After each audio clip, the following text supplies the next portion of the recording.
হাতে কি সময় খুব অল্প? তাহলে ঝট করে শুনে নিন আজকের এই টলিউডের লেটেস্ট গল্প। মালবিকার ওপর ক্ষেপে গিয়ে মালবিকার সমস্ত প্ল্যান আজ ভুন্ডুল করে দিল একাই গৌরব। হ্যাঁ বন্ধুরা, আজকের এই টলিউডের লেটেস্ট আপডেটে দেখতে পাওয়া যায় ঘরেতে ডালি ভীষণই মন খারাপ করে একা একা বলতে থাকে, আমার শরীরের আজ যা অবস্থা, আমার মনে হয় আমি আর বেশি দিন বাঁচবো না, তাই মরার আগে আমার একবার লালনের সাথে দেখা করে লালনের কাছে ক্ষমা চাওয়া উচিত। এই বলেই ভীষণই অনুতপ্ত বোধ করতে থাকে ডালি। অন্যদিকে দেখা যায় গ্রামের মানুষজনেরা আজ সকলে লালন এবং মিষ্টির বিয়েতে একসাথে আনন্দ করছে।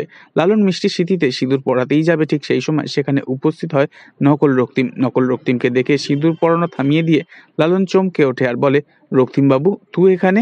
তখন রক্তিম বলে, লালন তুমি আগে এই বিয়েটা বন্ধ করো, তোমাকে এখন ডালির ভীষণ দরকার, একমাত্র পারলে তুমিই পারো ডালিকে এই মুহূর্তে বড় বিপদ থেকে বাঁচাতে, তুমি এক্ষুনি দেববর্মন বাড়িতে ফিরে চলো।